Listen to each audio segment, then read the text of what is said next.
என்னோட கூட வேதத்தை திருக்கும்படி இயேசுவின் நாமத்திலே உங்களை நான் அன்போடு கேட்டுக்கொள்கிறேன். ஏசாயா தீர்க்கதரிசியின் புஸ்தகம் 41ஆம் அதிகாரம் 10ஆம் வசனம் நம்ம எல்லாருக்கும் நல்லா தெரிஞ்ச ஒரு வசனம் என்று நான் எண்ணுகிறேன். ஏசாயா 41:10 நீ பயப்படாதே, நான் உன்னோடு கூட இருக்கிறேன். நீ திகையாதே, நான் உன் தேவன். நான் உன்னை பலப்படுத்தி உனக்கு சகாயம் பண்ணுவேன். என் நீதியின் வலது கரத்தினால் உன்னை தாங்குவேன். அல்லேலூயா. கர்த்தர் ஏசாயாவை கொண்டு தம்முடைய ஜனமாகிய இஸ்ரவேலருக்கு கொடுத்த வார்த்தை, நீ பயப்படாதே. நல்ல அருமையான ஒரு வார்த்தை. நீ பயப்படாதே. இந்த உலகத்தில் இந்த வார்த்தையை எத்தனை பேர் சொன்னாலும் அந்த வார்த்தையை சொல்லக்கூடிய தகுதி யாருக்குமே இல்லை. அந்த வார்த்தையை சொல்லக்கூடிய தகுதி ஒருத்தருக்கு இருக்குமே ஆனால் அவர் தான் நம்முடைய ஆண்டவராகிய இயேசு கிறிஸ்து. அல்லேலூயா. இந்த 6வது மாதத்தில் இந்த முதல் நாளில் இந்த நல்ல மாலை வேளையில ஆண்டவர் நம்ம சொல்ற வார்த்தை, நீ பயப்படாதே, நீ பயப்படாதே. நல்லா கவனிக்கணும். யாருக்கு இந்த வார்த்தையை சொல்வார்கள் என்று சொன்னால் பயந்தவர்களுக்கு தான் இந்த வார்த்தையை சொல்வார்கள். எப்பொழுது இதை சொல்வார்கள் என்று சொன்னால் நாம் பயப்படும் போதுதான் இதை பயன்படுத்துவார்கள். உலக பிரகாரமான மனிதர்களும் கூட நீங்க பயப்படாதீங்க, நாங்கெல்லாம் இருக்கிறோம், இல்லை நான் பார்த்துப்போம், அது எப்படி நாங்கள் விட்டுருவோம் அப்படின்னு சொல்லுவாங்க. ஆனா அவங்க சொன்னாலும் கூட நமக்கு பயம் நம்மளை விட்டு போகாது. ஏன்னா சொல்றவங்களே அநேக பயத்தில் இருக்காங்க. இந்த வார்த்தை கேட்கிற தேவ பிள்ளைகள் நீங்க யாரா இருந்தாலும் இன்னைக்கு பயத்தோடு வந்திருக்கிறவங்களுக்கு தான் கர்த்தர் சொல்ற, நீ பயப்படாதே. வெளியில பயப்படாம நம்ம டிப்டாப்பா போயிட்டு இருக்கோம், மாஸ்க போட்டுக்கிட்டு நல்லா. ஆனா உள்ளுக்குள்ள பாருங்க, நிறைய பயத்துல கடன் அதை எப்படி கொடுத்து முடிப்போன்ற பயத்தில் அநேக பேர் இருக்கீங்க. இந்த ஹாஸ்பிட்டல் எடுத்தாலே நல்லா போனா கூட வரும்போது கண்டிப்பா பயன்படுத்தி அனுப்பிடுறாங்க. Reports பயமுறுத்துது, doctors பயமுறுத்துறாங்க. ஒரு காலத்தில் அவர்களெல்லாம் திடன் சொன்னவர்கள் இன்னைக்கு பயமுறுத்துறாங்க. இயேசுவண்டை வந்தவர்களை இயேசு எங்கேயாவது பயப்படுத்தினார? நீங்க பைபிள் நல்லா படிச்சு பாருங்களேன். இயேசுவண்டை வந்தவர்களுக்கு இயேசு திடன் சொன்னார், பயப்படாதீங்க தான் சொன்னார். இயேசு கிறிஸ்து மரித்து உயிர் தெழுந்து விட்டார். ஆனாலும் சீசர்கள் சட்டங்களுக்கு பயந்து, அதிகாரத்துக்கு பயந்து வீட்டுக்குள்ள கதவை பூட்டிக்கிட்டு என்ன பண்றாங்க? பயந்துட்டு இருக்காங்க. நான் தான் இயேசு கிறிஸ்து வந்து கதவை தட்டி இருந்தா இன்னும் பயன்படும். அவர் பாருங்க, ஆனா அப்படி செய்யாம நேரம் உள்ளே வந்துட்டாரு. பயப்படாதீங்க, உங்களுக்கு சமாதானம். இந்த வார்த்தை கேட்கிற தேவ பிள்ளைகள் நல்லா கவனிக்கணும். இயேசு சொன்ன வார்த்தைகளை நல்லா தியானிச்சு பாருங்க. எங்கேயுமே இயேசு யாரையும் பயப்படுத்த மாட்டார். பயப்பட்டவங்களுக்கு இயேசு கண்டிப்பா தேவைப்படுவார்.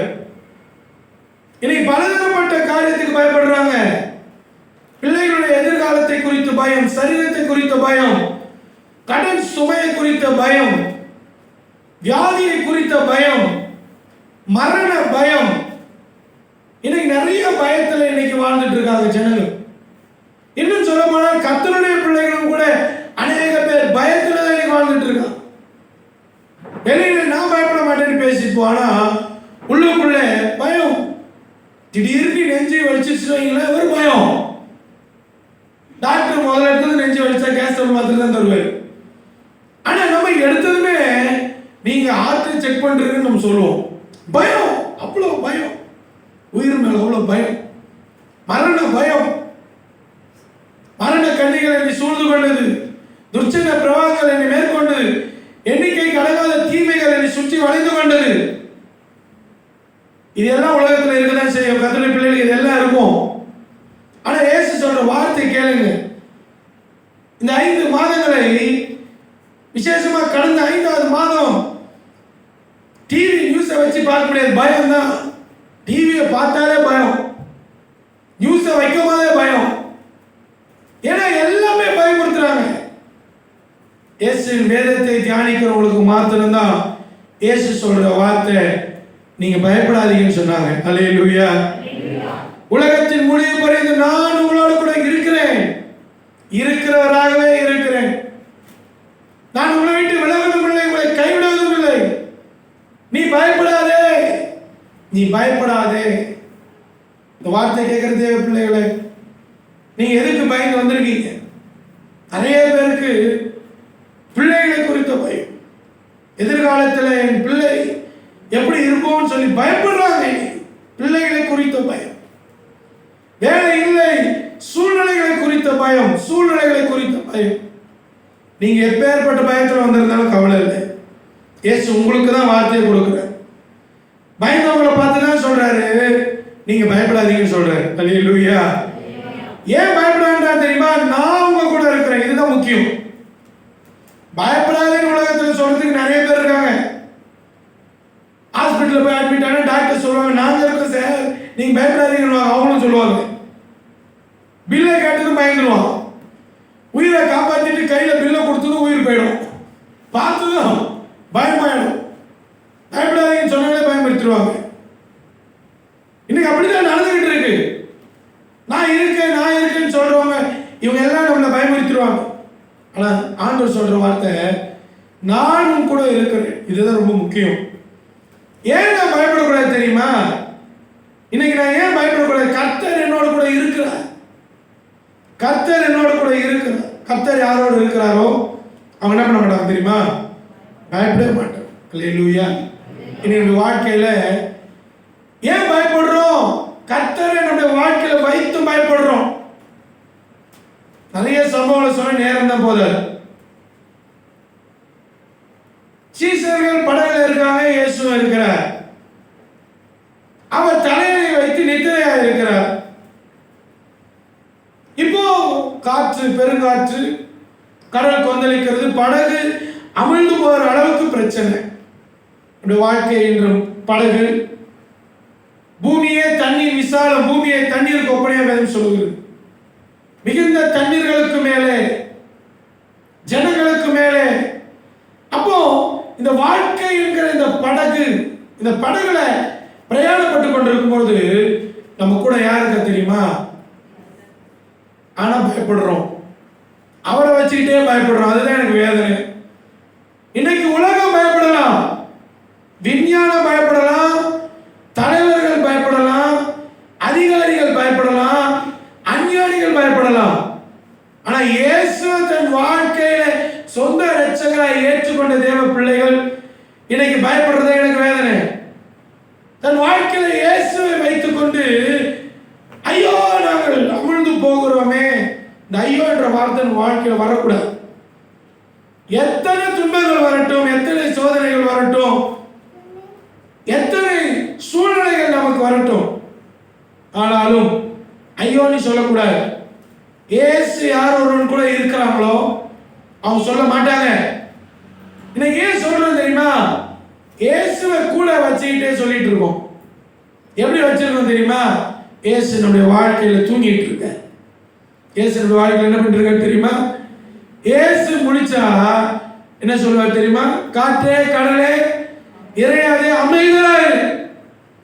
அவர் ஒரு வார்த்தை நம்முடைய வாழ்க்கையில, ஒரே வார்த்தை அவர் சொன்னார், ஆனால் அது அப்படியே நடக்கும். அவர் சொற்படி செய்கிற பெருங்காற்று எவ்வளவு பெரிய காற்றா இருந்தாலும் ஆண்டவர் ஒரு வார்த்தை சொன்னார், அப்படியே கீழ்பிடிக்கும். நம்முடைய வாழ்க்கையில எத்தனை பிரச்சனை வந்தாலும் பயப்பட வேண்டிய அவசியம் இல்லை. எல்லாம் கடக்கும்படிக்கு நான் உன் கூட இருக்கேன் சொன்னவர் யார் தெரியுமா?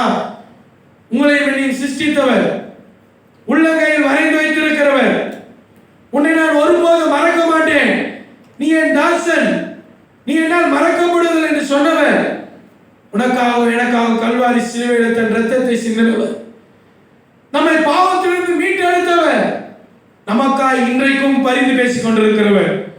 அவர் சொல்வாரையானால் அது எவ்வளவு உண்மை. சும்மா ஒன்று நம்ம சொன்னா நம்பிட மாட்டோம். டாக்டர் சொன்னா நம்பிடுவோமா? ரிப்போர்ட் சொன்னா நம்பிடுவோமா? நம்பிடுறோமா? எதையுமே சும்மா நம்ப மாட்டோம். ஒருத்தர் மேலே நாம் நம்பிக்கை வைக்கிறோம் என்று சொன்னால் அவர்கள் ஏற்கனவே நமக்காக சில காரியங்களை தியாகமாய் செய்திருப்பாங்க. அதனால்தான் அவங்களை நம்புகிறோம். பலவீனப்பட்ட நேரத்திலோ சூழ்நிலைகளிலோ சிலரை நாம் நம்ப காரணம் என்ன? அவர்கள் சொல்லும் போதுதான் நமக்கு ஒரு தைரியம் வருகிறது. காரணம் என்னன்னா, அவர்கள் தான் நாம் விழுந்த நேரங்களில, ஆபத்துல, நாம் பயந்த நேரத்தில் நமக்கு திறன் சொன்னவர்கள். அவர்களும் ஒளிந்து போவார்கள். ஆனா நான் சொன்ன வசனம் ஒளிந்து போகாது. யார் அவர்? அவர் வார்த்தையா இருந்தார், அவர் மாம்சமா வெளிப்பட்டார், அவர் இயேசு. அவர் சொல்றாரு இந்த 1ஆம் தேதி நமக்கு, நீங்க பயப்படாதீங்க. சூழ்நிலையை கண்டு வேலைகள்ல லாக்டவுன், எப்படி உண்ணுவோம், எப்படி உடுப்போம், எப்படி அடுத்த மாதம், இந்த மாதம் எப்படியோ கலந்து விட்டோம், அடுத்த மாதம் பல காரியங்கள் இருக்கிறது, இதெல்லாம் எப்படி நாம் சமாளிக்க போகிறோம்? நிறைய பயம். நல்லா கவனிக்கணும். நீ பயப்படாதே, நான் உன்னோடு கூட இருக்கிறேன். உன்னை சிருஷ்டித்தவர் சொல்லுகிறார், உன்னை உருவாக்கினவர், தாயின் வயிற்றில் உன்னை தெரிந்து கொண்டவர், உன்னை அழைத்தவர், உன்னை அபிஷேகித்தவர். அவர் சொல்லும் பொழுது நம்ம நிச்சயம் என்ன பண்ணிட்டு தெரியுமா? பயப்பட வேண்டிய அவசியமே இல்லை. என் வாழ்க்கையில் கூட அநேக நேரங்கள் பயப்படும்படியான ரிப்போர்ட்ஸும் மருத்துவ வார்த்தைகளும் இருந்தது. அப்பா அநேக முறை சுகேனமாக இருக்கும்போது, ஐசியூவில் இருக்கும் பொழுது அந்த ரிப்போர்ட்ஸ், மருத்துவருடைய அறிக்கைகள் பயமுறுத்துகிற வார்த்தைகளாக இருக்கும். அநேக முறை 41:10 கர்த்தர் என் செவிகளில் பேசியிருக்கு. அநேக முறை பேசு. பணம் இருக்கும், உறவுகள் இருப்பாங்க, மருந்துகள் இருக்கு, மருத்துவமனை இருக்கு, மருத்துவர்கள் இருக்காங்க, எல்லாம் இருக்கு. ஆனால் சூழ்நிலைகளை பார்க்கும் பொழுது பயம். அவ்வளவு சீக்கிரம் பயப்படுறதுனாலும் அந்த ரிப்போர்ட்ஸை கேட்கும் போது என்ன அறியாம வெளியில பயப்படாத மாதிரி இருப்பேன், வெளியில திறன் சொல்லிட்டு இருப்பேன். ஆனா எனக்குள்ளவே என்ன அறியாமல் சில நேரங்களில் பயம் அவிழ்த்தும். ஆண்டவர் இந்த வார்த்தையை தான் பேசுவார், நீ பயப்படாதே, நான் கூட இருக்கேன். என் கூட எத்தனையோ சொந்தக்காரங்க இருக்காங்க, விசுவாசிகள் இருக்காங்க. எவ்வளவு செலவு பாச நீங்க தயங்காம கேளுங்கன்னு சொல்லி வாய் திறந்து கேட்கிற விசுவாசிங்க, உறவினர்கள் இருக்காங்க. ஆனாலும் அவங்க என்னதான் ஒரு ஆறுதல் படுத்தினாலும், திட்டல் படுத்தினாலும், பயப்படாதுன்னு சொன்னாலும் என் உள்ளத்துல என்னையே அறியாம ஒரு பயம். ஆனா ஆண்டவர் சொல்லுவார் பாருங்க, அந்த சத்தம் அவ்வளவு கொல்லக்குள்ள ஒரு சத்தம், நீ பயப்படாதே நான் இருக்கேன்னு சொன்னார் வைங்களேன். அதுக்கப்புறம் நான் பயப்படவே மாட்டேன். என்ன ரிப்போர்ட்ஸ் தான் பயப்பட மாட்டேன். அதுக்கப்புறம் நல்லா சாப்பிடுவேன், நல்லா பைபிள் வசனத்தை படிப்பேன், ஜெபிக்க ஆரம்பிப்பேன். அதுக்கப்புறம் இன்னும் மோசமான சூழ்நிலைகள் ரிப்போர்ட்ஸ் வரும், கவலையே பட மாட்டேன், அதை நான் சிந்திக்கவே மாட்டேன். ஏன்னா எனக்கு ஒருத்தர் தைரியம் சொல்லியிருக்கிறார், நான் இருக்கிறேன்னு சொல்லியிருக்கேன். அவர் நம்மை போல மனுஷன் அல்ல, மனமாற அவர் மனுஷன் அல்ல. அவர் சொல்லி செய்யாதிருப்பாரோ? அவர் சொல்லிட்டாரே செய்வார் எனக்கு தெரியும். என் மகா ஐசியூல இருக்கும் பொழுது என்ன வார்த்தைகள், எல்லாம் பயம் பயம் பயம். ஆத்து சரியா ஃபங்க்ஷன் ஆகல. பல முறை நான் சொல்லியிருக்கேன் சாட்சி சபை. லங்ஸ் ஒரு சைடு ஸ்டாப், ஒரு வாட்டி ஸ்டாப் ஆனா ஐ கேனாட் வாக் என்றார் டாக்டர். எங்களால் நீ எங்க உலகத்துல எந்த ஹாஸ்பிட்டல் போட முடியாது, வென்டிலேட்டர்ல தான் ஓடுது, அதை எடுத்துட்டுனா 10 நிமிஷத்துல உன் பிள்ளை நீ கூட்டு வீட்டுக்கு தான் போகணும்னு சொன்னார் ஒரு மருத்துவர். இந்த வார்த்தைகள் எவ்வளவு பயமுறுத்துகிற வார்த்தைகள், அந்த ரிப்போர்ட்ஸ் எல்லாம் பயமுறுத்துகிற காரியம். எவ்வளவு தைரியசாலியா இருந்தாலும் இப்படிப்பட்ட காரியத்தை கேட்கும்போது பயந்து போயிடும். நான் கூட பயந்தான் போனேன். ஆனாலும் பயத்தின் மத்தியில என்ன ஜெபம் செய்வது, என்ன பண்ணுவது என்று ஒரு நிலையற்ற ஒரு நிலைமையில கூட கர்த்தருடைய மெல்லிய சத்தம், நீ பயப்படாதே நான் உன்னோடு கூட இருக்கிறேன். இந்த வார்த்தையை கொண்டு பல முறை ஆண்டவர் என் பயத்திலிருந்து என்னை நீங்களாக்கி வீட்டு எடுத்திருக்க. என் வாழ்க்கையில் நான் பயப்படவே இல்லைன்னு சொல்ல முடியாது. பல முறை பயந்தது உண்டு, பல பல முறை பயந்து. ஆனா நான் பயப்படும் போதெல்லாம் இந்த வார்த்தை தான் கொடுப்பேன், நான் உங்க கூட இருக்கேன்னு பாருங்க. அந்த ஒரு வார்த்தை எனக்கு எவ்வளவு தைரியம் தெரியுமா தரும். அதுக்கு அடுத்த நாள் என்ன ரிப்போர்ட் வரட்டும், அதுக்கு அடுத்த நாள் என்ன மோசமான நிலைமையில போனாலும் நான் கவலையப்பட மாட்டேன். அந்த வார்த்தையில எனக்கு ஒரு ஜீவனே கிடைக்கும். ஆண்டவர் சொல்லிட்டாரு, நான் கூட இருக்கேன். எல்லாம் கவனிக்கணும். 6வது மாதத்துல யார் தெரியுமா இந்த வார்த்தையை கொடுத்தது? கர்த்தர் தான் கொடுத்தார். ஆண்டவர் சமூகத்தில் ஜெபிக்கும் போது ஆண்டவர் கொடுத்த வார்த்தை.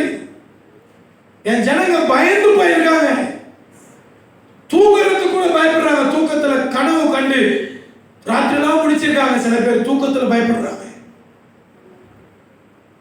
இன்னைக்கு ஜனங்கள் பயந்து இருக்காங்க. அவர் சொன்னதுதான் சொல்றேன். கடன் சுமையில பயந்து இருக்காங்க. சரீரத்தை குறித்த பயம், சூழ்நிலை குறித்த கவலைகள், பாரம் அமர்ந்து இருக்கு. நீ சொல்லு, நான் கூட இருக்கேன்னு சொல்லு, நான் கூட இருக்கிறேன்னு சொல்லு. அதனாலதான் இந்த வார்த்தையாடு. இந்த வார்த்தையை எத்தனையோ முறை தியானிச்சிருக்கும். மீண்டும் தியானிக்கிறது தெரியுமா? பயந்து இருக்கிறதுனாலதான் மீண்டும் கர்த்தர் இந்த வார்த்தையை மீண்டும் கொடுத்தார். நீ பயப்படாதே, நான் உன்னோடு கூட இருக்கிறேன். யார் தெரியுமா வார்த்தை சொன்னது? வானமென் சிங்காசனம், பூமியின் பாதபடி சொன்ன அந்த ஆண்டவர், உங்களை என்னை உள்ளங்கையில் வைத்திருக்கிற ஆண்டவர், ஒருபோதும் நான் மறக்க மாட்டேன் என்று வாக்கு பண்ணின ஆண்டவர், உனக்காக தன்னுடைய குமாரனையே அனுப்பின தெய்வம், உனக்காக தன் ஜீவனையை கொடுத்த இயேசு. இன்றைக்கு கூட சொல்றேங்க, நாம் ஜெபிக்கவில்லை என்று சொன்னாலும் கூட நமக்காக வாக்குக்கடங்க பெருமூச்சுகளோடு ஜெபம் பண்ணி நம்மை மீட்டெடுத்த இயேசு. அவர் சொல்றார், பயப்படாதே. அப்புறமே அந்த வார்த்தையை எவ்வளவு உறுதியா நம்பலாம் தெரியுமா? வானம் ஒளிந்து போகும், நான் சொல்லி அந்த வார்த்தை என்ன தெரியுமா பண்ணாதான் ஒளிந்தே போக. வார்த்தையை நம்புறீங்களா? வார்த்தையை நம்புறவங்க சொல்லுங்க, உண்மையை நம்புறீங்களா? வார்த்தையை நம்புவோமே ஆனால் மனுஷன் அப்பத்தினாலே மாத்திரமல்ல, தேவனுடைய வாழ்க்கை புறப்படுகிற வார்த்தையினாலே பிழைப்பான். வார்த்தையினாலதான் எல்லாம் உண்டாக்கினார். எல்லாம் அவருடைய வார்த்தையில தான் வல்லமை.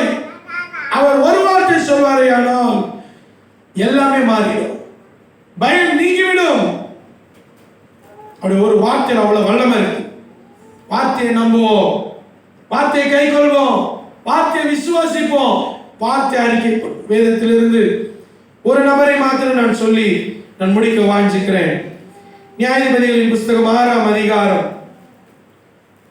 11ஆம் வசனத்தில் இருந்து அந்த அதிகாரம் முடிவு மட்டும் நீங்க வீட்டில் போய் படிக்க முடியும், நான் அன்போடு கேட்டுக்கொள்கிறேன். நியாயாதிபதிகள் 6ஆம் அதிகாரம் 11ஆம் வசனத்தில், கர்த்தருடைய தூதனானவர் வந்து அபியேஸ்ரியனாகிய யோவாசின் குமாரனாகிய ஊரானாகிய ஓப்ராவில் இருக்கும் ஒரு கர்வாலி மரத்தின் கீழ் உட்கார்ந்தார். அப்பொழுது யோவாசின் குமாரன் கிதியோன் கோதுமையை மீதியானின் கைக்கு தப்பிக்கிறதுக்காக ஆலைக்கு சமீபமாய் அதை போரடித்தான். கர்த்தருடைய தூதனானவர் அவனுக்கு தரிசனமாகி, பராக்கிரமசாலியே, கர்த்தர் உன்னோடு கூட. நல்லா கவனிக்கணும். அந்த முந்தின வசனங்களை வீட்டில் போய் படிச்சுக்கொள்ளுங்க. இஸ்ரவேல் ஜனங்கள் மீதியானின் கையில அகப்பட்டு, அமலேக்கியருடைய கையில அகப்பட்டு, இஸ்ரவேலுடைய ஜனங்களுடைய விளைச்சல்களை அழித்து போடுகிறார்கள், இஸ்ரவேலுடைய வருமானங்களை அழித்து போடுகிறார்கள், இஸ்ரவேலுடைய உழைப்பை கெடுத்து போடுகிறார்கள். இஸ்ரவேலர்கள் இவர்களுக்கு பயந்து போய் மலைகளிலும் கெபிகளிலும் ஒளிந்து கொண்டு அங்கே ஜீவனம் பண்ணி கொண்டிருக்கிறார். அப்படிதான் இந்த கிதியோனும் மீதியானின் கைக்கு கோதுமையை தப்பித்துக் கொள்ளும்படி, கொஞ்சம் யோசிச்சு பாருங்களேன், மீதியானின் கைக்கு கோதுமையை தப்பித்துக் கொள்ளும்படி ஆலைக்கு பக்கத்திலேயே போர் அடிச்சுட்டு இருந்திருக்க. ஆனா கர்த்தர் அவரை பார்த்து சொல்லுகிற வார்த்தை என்ன தெரியுமா? பராக்கிரமசாலியே, கர்த்தர் உன்னோடு கூட இருக்கிறார். சொல்லுவோமா? இவ்வளவு அருமையான வார்த்தை பாருங்களேன். கர்த்தர் உன்னோடு இருப்பாரானால் நீ பயந்தாங்கள் இல்லை, நீ பராக்கிரமசாலி. நம்ம யாரு நீ? இன்னைக்கு பயந்தாங்கொல்லி மாதிரி இருக்காங்க கர்த்தருடைய பிள்ளைகள். வெளியில போன பயம், வீட்டுக்குள்ள வந்தா பயம், எதுக்குள்ள ஒருத்தர் பேசினா பயம், எல்லாத்துக்கும் பயம் இன்னைக்கு. ஏன்னா உலகம் நம்மளை அப்படி பயம் காட்டிடுச்சு. ஏசு நம்மளை அப்படி கிடையாது. இன்னைக்கு தைரியத்தை கொடுக்கிறவர் அவர்தான். பராக்கிரமசாலியே, ஒரு பயந்த ஒரு மனுஷனை பார்த்தவர் அழைக்கிறார், நீ பராக்கிரமசாலி. அவருக்கு பதில் சொல்றார். அப்பொழுது கிதியோன் 13ஆம் வசனத்துல அவரை நோக்கி, என் ஆண்டவனே, கர்த்தர் என்னோடு இருந்தால் இவையெல்லாம் எங்களுக்கு நேரிடுவானே. பாத்தீங்களா, இன்னைக்கு நம்ம பெரிய கர்த்தரை குட்டியா வச்சு பார்க்கிறோம், குட்டி பிரச்சனைய பெருசாக்கி பார்க்கிறோம். இன்னைக்கு பிசாசு அப்படிதான் காட்டுறான். சூழ்நிலைகள் அப்படி இருக்கா. மீதியானியர், அமலேக்கியர், அவர்களை சிந்தித்து பார்ப்பது வாழ்க்கையில பெருசா இருக்க பிரச்சனை. இந்த கொரோனா ஒழிஞ்சா போகண்டாப்பா, அதுக்கப்புறம் கருப்பு பூஞ்சைன்னு ஒன்று வந்துருச்சா, அதுக்கப்புறம் வேற வர போலாம், இது போனா போதும்னா வந்துட்டே இருக்கும். மீதியானியர் கிட்ட இருந்து விடுவிச்சுட்டா போதும், அடுத்தவன் எழும்புவான், பெலிஸ்தியன் எழும்புவான், அமலேக்கியன் எழும்புவான், சீரியர் எழும்புவான், யாராவது எழுப்பிட்டே இருப்பாங்க. ஒரு வாட்டி பிரச்சனை இருந்துட்டு தான் இருக்கும். இந்த பிரச்சனைகள் மத்தியில கர்த்தர் என்னோடு கூட இருக்கிறார் என்பதை நம்ம மறந்து போகிறோம். கிதியோன் சொன்னது கேட்டீங்களா? கர்த்தர் எங்களோடு இருந்தால் இவைகளெல்லாம் எங்களுக்கு நேரிடுவானே. நாங்கள் எங்க நல்ல வீட்டில் இருக்க முடியல, எங்க இஷ்டத்துக்கு எங்க அறுவடையை நாங்கள் புசிக்க முடியல, அனுபவிக்க முடியல, எங்க கையின் பிரயாசத்தை நாங்கள் சாப்பிட முடியல, கெபில ஒளிஞ்சிக்கிட்டு இருக்கோம். மீதியாளருக்கு தப்பி வைக்கும்படி கொஞ்சம் கோருங்க ஆலைக்கு பக்கத்தில் அடிச்சிட்டு இருக்கேன், நானே பயந்து போய். கர்த்தர் எங்களோட கூட இருந்தா இதெல்லாம் ஏன் நடக்கணும்? கர்த்தர் எங்களோட கூட இருந்தா கேட்கிறார், ஆண்டவர்கிட்டே அந்த கேள்வி கேட்கிறார். ஆண்டவர்கிட்டே கேட்கிறார், எங்களுக்கு நேரிடுவாரே, கர்த்தர் எங்களை எகிப்திலிருந்து கொண்டு வரவில்லையா என்று எங்கள் பிதாக்கள் எங்களுக்கு விவரித்து சொன்ன அற்புதங்கள் எங்கே? பாருங்க, கிதியோன் ஆண்டவர்கிட்டே தைரியமா கேட்டிருக்காரு. மீதியானவர்கிட்ட பார்த்து தான் பயந்துருக்காரு. ஆண்டவர் பார்த்து அவர் பயப்படல, தைரியமா பேசியிருக்காரு. பயப்படனா தப்பா புரிஞ்சுட்டு போய் சூழ்நிலை.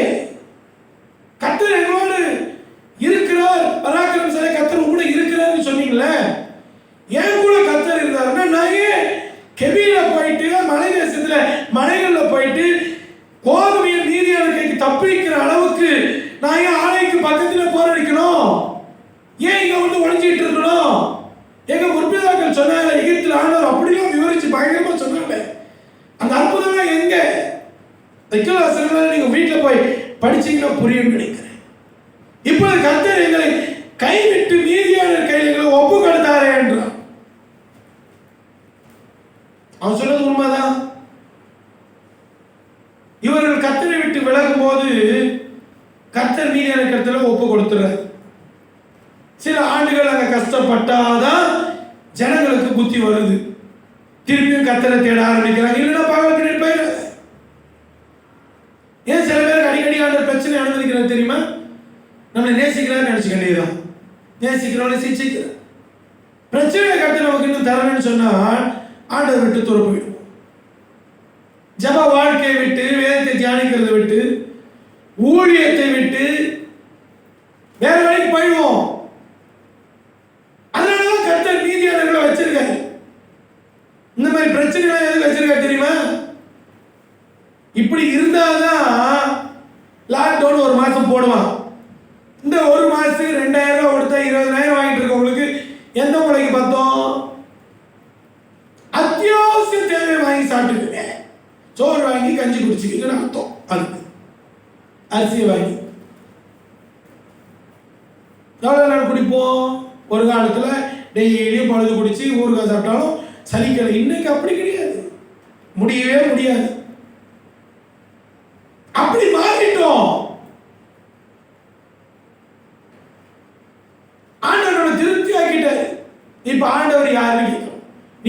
அருமையான வசனம்.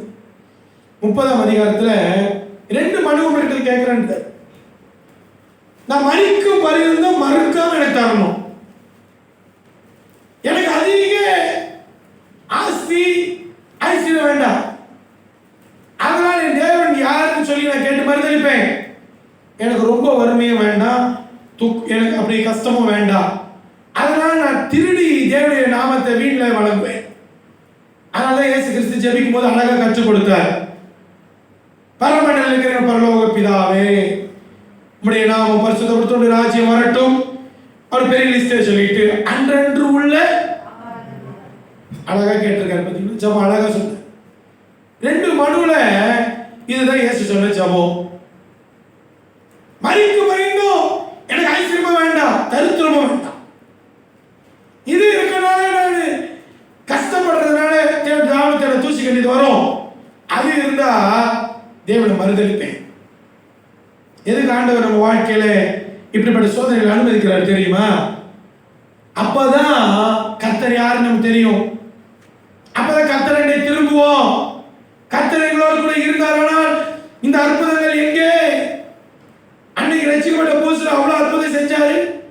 இன்னைக்கு நான் உயிரோடு இருக்கிறேன், கர்த்தர் தான் காரணம். ஆனா உயிர் தான் இன்னைக்கு இருக்கு, ஆனா வேற ஒண்ணும் இல்லையே, அற்புதம் இல்லையே. அற்புதங்கள் எங்கே? ஒரு காலத்துல நீங்களே ஜெபிச்சிருப்பீங்க உங்க பிரச்சனைகளுக்கு. ஆண்டவர் உங்க ஜெபத்தை கேட்டு அற்புதம் செய்திருப்பார். இன்னைக்கு உங்களுக்காக பல பாஸ்டர்கள் கிட்ட ஜெபம் பண்ணாலும் அற்புதம் நடக்க மாட்டேங்குது. இப்போ அற்புதம் எங்க போச்சு? கர்த்தர் எங்களோட அப்ப இருப்ப இல்ல, அவனே முடிவு பண்ணிட்டான், எங்களை கைவிட்டு விட்டான். கீழே வசனங்கள் எல்லாம் நீங்க வீட்டுல போய் படிச்சீங்கன்னா கர்த்தர் அதற்கு அவன் பதில் சொல்ல. அப்பொழுது கர்த்தர் அவனை நோக்கி, உனக்கு இருக்கிற இந்த பலத்தோட நீ போ, இஸ்ரவேலை மீதியானின் கைக்கு என்ன பண்ணுவேன் நீங்களாக்கி ரட்சிப்பாய், உன்னை அனுப்புகிறவர் நான் அல்லவா. இந்த 6வது மாதத்துல தேவ பிள்ளைகளே, உங்களுக்கு இருக்கிற இந்த பலத்தோட போங்க. உங்களுக்கு என்ன பலன் இருக்கோ அது போதும், அந்த பலத்தோட போங்க போதும். உனக்கு இருக்கிற இந்த பலத்தோட போ. உன்னை அனுப்புறது யார் தெரியுமா? கர்த்தர். அல்லேலூயா, அல்லேலூயா. ஐயா எனக்கு முழங்கால் போட முடியல, எனக்கு பலம் வேணும், வியாதி. உனக்கு என்ன பலன் இருக்கு தெரியுமா? அந்த பலத்தோட ஜெபிக்க ஆரம்பி. எனக்கு முழங்கால் போட முடியலன்னு சொல்லி ஜெபம் பண்றது இல்லை. முழங்கால் போட முடியலன்னா என்ன? நின்று கொண்டாட ஸ்தோத்திரம் பண்ணுங்க, ஜெபம் பண்ணுங்க. சேர்ல உட்கார்ந்து ஜெபம் பண்ணுங்க, நடந்துட்டு ஜெபம் பண்ணுங்க. உங்களுக்கு எப்படி பண்ண முடியுமோ பண்ணுங்க. உங்களுக்கு இருக்கிற அந்த பலத்தோட நீங்க போங்க, செய்யுங்க, ஊழியத்தை செய்யுங்க. ஜெபங்களை, துதிய, தேவ வார்த்தையை தியானிக்கிற காரியங்களை உங்களுக்கு இருக்கிற பலத்துல செய்யுங்க. ஒரு நாள் ஒரு பிரதர் கிட்ட நான் பேசிட்டு போது அவர் எப்பவுமே பயன்படுத்த. அப்போ அவர்கிட்ட நான் கேட்டேன், ஒரு நாளைக்கு எத்தனை அதிகாரம் தான் பிரதர் படிக்கிறீங்க? 50 அதிகாரம் படிக்கிறேன். அவருக்கு 50 அதிகாரம் படிக்கக்கூடிய பலன் நான் தந்திருக்கிறேன். எனக்கு 5 தான் படிக்க முடியும். அல்லேலூயா. அந்த நாட்களில் 5 அதிகாரம் தான், அவ்வளவுதான் என்னால் முடியும். அதை தியானம் பண்ணி அதை படிச்சு அதை எதனா ஒரு வசனத்தை ஆண்டவர் உணர்த்துவார், அதை ஒப்பு கொடுத்து அவருக்கு 50 அதிகாரம் படிக்கக்கூடிய பலன். எனக்கு அவ்வளவுதான் பரவாயில்ல. ஆனாலும் 50 அதிகாரம் படிக்கிற அவர் கூட ஆண்டவர் இருப்பார் சொன்னாதீங்க. இன்னைக்கு அவர் சபையில் இல்லை. நான் இன்னைக்கு சபைக்கு ஒரு விசுவாசியா இருந்தேன், எனக்கும் மேல ஒரு பொறுப்புல இருந்தார் அன்னைக்கு அவரு. இன்னைக்கு அவர் சபையில இல்லை, இன்னைக்கு சபைக்கு ஒரு போதனா கர்த்தரை மாற்றி இருக்கிறார்.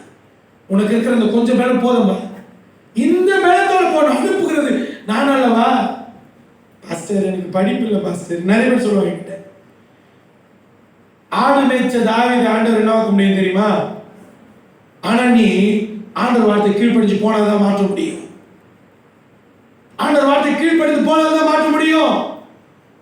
கீழ்ப்படிறது இல்லை. இன்னைக்கு உனக்கு இருக்கிற பலத்தோட இப்போ அனுப்புறது நான் அல்லவா? இந்த 6வது மாதத்துல இங்கிருந்து போகும்போது நமக்கு இருக்கிற பலத்தோட போங்க. உங்களை என்னை அனுப்புகிறவர் கர்த்தர், அனுப்புகிறவர் அவர். நான் உன் கூட இருக்கிறேன்னு சொல்லி இருக்கிறேன். அவர் என்னோட இருப்பாரே ஆனால் நான் பராக்கிரமசாலி. நான் பயப்பட வேண்டிய அவசியம் இல்லை. மீதியானை நிச்சயமாய் நான் முறியடிப்பேன், பிரச்சனையை நான் ஜெயிப்பேன். கர்த்தர் வார்த்தை அதை தான் சொல்ற. கிதியோன் பயந்துட்டு இருக்கான். பயந்து போன கிதியோனை பார்த்து ஆண்டவர் தைரியப்படுத்தினார். நீ பராக்கிரமசாலி. எப்படி பேசுறாரு பாருங்களேன். உனக்கு கொஞ்சம் தான் பலன் இருக்கு, அற்புதம் இன்னைக்கு இல்ல, கர்த்தர் கிட்ட இல்ல, கைவிட்டு விட்டான்னு சொல்றல. சரி, ஆனாலும் கர்த்தரை நம்புற, கர்த்தரை விட்டு பின்வாங்கல, பேசுறது கர்த்தர் தான் நீ தெரிஞ்சுக்கிட்ட. இந்த அளவுக்கு உனக்கு இருக்கு, இந்த கெபாசிட்டி போதும், இதோட நீ போ. மீதியான என்ன பண்ண தெரியுமா? சில பிரதர்ஸ்க்கு நான் ஃபோன் பண்ணுவேன், இந்த மாதிரி ஒருத்தவங்க வந்திருக்காங்க சர்ச்சில் ஜெபிக்க, அவங்க ஆடுறாங்கன்னா போதும், ஐயா நான் வெளியில போறேன், வீட்டில் இருந்துக்கிட்டு. இந்த மாதிரி ஒரு வீட்டில் ஃபோன் வந்தது, அந்த பிரதர் ஏதோ பண்றாரா அப்படின்னு யாருன்னா ஒரு 2 பேர் போய் செபிச்சிட்டாங்கன்னா நீங்க வாங்கல. எப்பா உனக்கு இருக்கிற அந்த கொஞ்சம் பலத்தோட நீ போனா உன்னை அனுப்புறது கர்த்தர். உன்னை அனுப்புகிறது கர்த்தர், உன்னை அனுப்புகிறது நான் அல்லவா. நல்லா கவனிக்கணும். நம்மோட இவர் அண்ணா, இந்த அண்ணன் நல்லா ஜெயிப்பாரு, இந்த அக்கா நல்லா ஜெயிப்பாருல, நம்ம எப்படி இதுக்கெல்லாம் போய் நிற்கிறது? இதான் பிசாசு சொல்லிட்டு இருப்பான். உனக்கு என்ன பலன் இருக்கு? உனக்கு இருக்கிற பலத்தோட நீ போ. நீ ஒன்றும் ஜெயிப்பாரு கிடையாது, செய்கிறவர் அவரு. நான் உன் கூட இருக்கேன், நான் தான் மீதியாக முறியடிக்க போகிறேன். உன்னை அனுப்புறது நான். இதை நம்ம புரிஞ்சுக்கிறது இல்லை. என்னால் இன்னும் இவங்களுவோ போய் பிசாசை துரத்துற மாதிரி நடக்கும் மனசுல இல்லை இல்லை. யாராலையும் துரத்த முடியாது. கர்த்தருடைய நாமம் கர்த்தர் தான் துரத்தும். அவர் யாரை அனுப்பினாலும் துரத்திடலாம். அவருக்கு அவ்வளவு வல்லமை இருக்கு. உன்னை அனுப்புகிறவர் நான் அல்லவா. இந்த நாட்கள்ல நிறைய பேர் ஃபோன் பண்றாங்க, ஐயா நீ வந்தா நல்லா இருக்கும், ஆனா சூழ்நிலைகள் இப்படி இருக்கு அப்படின்னு சொல்றாங்க. உனக்கு இருக்கிற பலத்தோட வீட்டில் நீங்க என்ன பண்ணுங்க? ஆராதனை பண்ணுங்க. உங்களுக்கு இருக்கிற பலத்தோட வேதத்தை தியானிங்க. பல ஆண்டுகளாக சத்தியத்தை கேட்டோம், அதெல்லாம் கைக்கொள்ள முயற்சி எடுங்க. உங்களுக்கு இருக்கிற அந்த பலத்தோட நீங்க ஜபங்களையும் ஊழியங்களையும் செய்யுங்க. உங்களை அனுப்புகிறவர் கர்த்தர். பயப்படாதீங்க, நீங்க பராக்கிரமசாலி, கர்த்தர் உங்களோடு இருக்கிறார். வேதம் சொல்கிற கீழ் வசனங்கள் எல்லாம் நீங்க வீட்டில் போய் படி. உடனே அடையாளத்தை கேட்கிறாரு. ஆண்டவர் அடையாளத்தை காண்பிக்கிறார். அந்த அடையாளத்தை கண்டதும் ஆண்டவர் அந்த அடையாளத்தை செய்து முடித்து விட்டு அவர் மறைந்து விட்டார். 21ஆம் வசனத்துல கடைசி பகுதியில கர்த்தரின் தூதனவனால் அவன் கண்களுக்கு மறைந்து போய்விட்டார். 22ல நான் கர்த்தருடைய தூதனை முகமுகமாய் கண்டேனே என்றான். 23ஆம் வசனத்தில் அதற்கு கர்த்தர் உனக்கு சமாதானம், பயப்படாதே, நீ சாவதில்லை என்று சொன்னார். அல்லேலூயா. அந்த வார்த்தை கேட்கிற தேவ பிள்ளைகளே, கிதியோனுக்குள்ள என்ன பயம் இருந்திருக்கு தெரியுமா? எப்ப மீதியான் வருவான், கோதுமை எடுத்துட்டு போவான், அதே வழியில குறுக்க நிக்கிற நம்மளை கொண்டு போயிடுவான். மரண பயத்தோடு இருந்திருக்கிறான். பயப்படாதே, உனக்கு சமாதானம், நீ சாவதில்லை, நீ சாவதில்லை. சில பேருக்கு ஒரு சின்ன காரியம் வந்துடும், ஒரு இடுப்பு வலி. நேற்று ஒரு சகோதரர்கிட்ட பேசி, ஐயா இடுப்பு இந்த சைட்ல வலிக்குது, கிட்னி எதனா பிரச்சனை ஏற்பட்டு. அப்ப தலையிலிருந்து கால் வரைக்கும் வலிக்கிறவங்க என்ன பிரச்சனை சொல்றேன்? உனக்கு ஒரு சைடு தான் வலிக்குது, எல்லா சைடும் வலியோட வாழ்ந்துட்டு இருக்கவங்க இருக்காங்க, அவங்களும் நம்பிக்கையோட இருக்காங்க. கிதியோனை பார்த்து கர்த்தர் சொன்ன வார்த்தை தெரியுமா? உனக்கு சமாதானம், நீ பயப்படாத, நீ சாக மாட்டே. அப்ப கிதியோன் மீதியானவர்கள் ஒவ்வொரு முறையும் இஸ்ரேல் தேசத்தில் யுத்தத்துக்கு வந்து அழித்து அந்த அழிக்கிற வேலையில இருக்கிற ஜனங்களை கொன்று போறத பார்த்திருக்கான். இப்போ உயிர் தப்பி ஒளிஞ்சிருக்கான். சாப்பிடுறதுக்கான வழியிலேயே கொஞ்சம் கோதுமைய ஆலைக்கு பக்கத்தில் அடிச்சுக்கிட்டு தப்பித்துக் கொள்றதுக்கு பார்த்துட்டு இருக்கான். மரண பயத்தில் இருந்திருக்கான். நீ சாக மாட்ட. ஆண்டு சொல்லிட்டார், நான் உன் கூட இருக்கல, நான் உன் கூட இருக்கேன், உன்னை நான் தான் அனுப்புறேன், நீ பராக்கிரமசாலி, நீ சாக மாட்ட. நீ நிறைய பேருக்கு பயம், மரண பயம். பைக்கில் வெளில போனா பயம், வேற எங்கேயாவது தூங்க தனியாக போயிட்ட பயம், எதுக்கு எடுத்தாலும் பயம் பயம். இன்னைக்கு மரண பயம் நிறைய பேருக்கு இருக்கு. மரணம், ஓ யார் மூலனா கொரோனா வந்துருமோ, மாஸ்க் அப்படியே 24 மணி நேரம் பிடிச்சிட்டே இருப்பாங்க. ஆனா 24 அடி தள்ளி அங்க தும்பி இருப்பான், ஒட்டை நீங்க போட்டுருவோம், அப்போ ஓடுறோம். ஏமா கொரோனா உனக்கு வரணும்னா 24 அடி இல்லை 54 அடியிலிருந்து கூட வந்துடும். அது வரக்கூடாதுன்னா 5 அடி பக்கத்தில் இருந்தா கூட வராது. அல்லேலூயா. நீங்க சொல்லவே மாட்டீங்க. அதுக்கு ஆண்டவர் அனுமதி கொடுக்கணும். எல்லாத்துக்கும் ஆண்டவர் அனுமதி கொடுக்கணும். கொடுத்தாதான் வரும். ஜீவன் போறது யாருக்கிட்ட தெரியுமா இருக்கு? கர்த்தர்கிட்ட இருக்கு. நீ நிறைய பேர் தெரியல. கொரோனா வந்து செத்து போயிடுவோம், டிவியில் அப்படி காட்டாங்க, கொரோனா வந்து செத்துட்டாங்க. நல்லா உன்னிப்பா கவனிச்சு பாருங்க, கோடி பேர் குணமாகி வீட்டுக்கு போயிடலாம், கொஞ்சம் பேர் தான் செத்து போறாங்க. ஆனா நம்ம எதை நம்புறோம்? என்ன பேஸ் பண்றீங்க? நம்ம எதை உன்னிப்பா கவனிக்கிறோம்? இன்னைக்கு எத்தனை பேர்? 400. இன்னைக்கு எங்க ஆக்சிஜன் போயிடுச்சு, இன்னைக்கு எங்க எப்படி செத்து போயிட்டாங்க? ஏன்னா இன்னைக்கு நியூஸ் அப்படிதான் காட்டுறாங்க. கோடி பேர் குணமாகி வீட்டுக்கு போனவங்கள கீழே டெக்ஸ்ட்ல போட்டு விட்டுருவான், படிச்சுக்கோ. அவன் வாசிக்கிறவன் போடுற பிக்சரு, காட்டுற வீடியோ கிளிப்பு, இது எல்லாமே அப்படி துடிக்கிறதும், அப்படியே கத்துறதும், ஓ அலறதும், சாப்பாடு இல்லாம கேட்கறதும், மூச்சு விட கேட்கறதும், இதே தான். இது வெறும் 400 தான். அது லட்ச லட்சமா விடுதலை சுகமாய் போயிட்டு இருக்கு. கவனிக்கணும். அந்த அளவுக்கு கிரியை செய்யணும். ஏன்னா தனக்கு கொஞ்ச காலம் தான் இருக்குன்னு சொல்லி அவன் வேலையை அவன் கரெக்டாக செஞ்சுட்டே இருக்கான். கவனிக்கிறீங்களா? நம்ம வேலையை நம்ம என்ன பண்றது தெரியுமா? நான் எப்பவுமே சொல்றேன், கர்த்தர் அவர் வேலை கரெக்டாக செய்யறார், பிசாசா ஒரு வேலை கரெக்டாக செய்யறான். ஆனா நம்ம தான் என்ன பண்றது தெரியுமா? நம்முடைய வேலையை கரெக்டா செய்யறது. கிரியோ பார்த்து ஆண்டவர் சொன்னா உனக்கு சமாதானம். அந்த இடத்துல ஒரு பலிபீடத்தை கட்டி யெகோவா ஷாலோம் என்ற ஒரு பேர் வைத்தான். கீழே வசனங்கள் எல்லாம் பார்த்தீங்கன்னா, அடுத்த காரியம் ஆண்டவர் அவனுக்கு தரிசனத்தை 25 ராத்திரியில கர்த்தர் அவனை நோக்கி, உன் தகப்பனுடைய காலையில 7 வயதான 2ஆம் காளையை கொண்டு போய் உன் தகப்பனுக்கு இருக்கிற பாகாலின் பலிபீடத்தை என்ன பண்ணு, தகர்த்து அதன் மேல் அதை என்ன பண்ணணும், அதை வெட்டி போட்டு அது பலியிடணும்னு சொல்லி ஆண்டவர் கட்டளையிட்டார். 27ஆம் வசனத்துல கிதியோன் தன் வேலைக்காரர்களை எல்லாம் கூட்டிக் கொண்டான். 10 பேரை சேர்த்து கர்த்தர் தனக்கு சொன்னபடியே செய்தான்.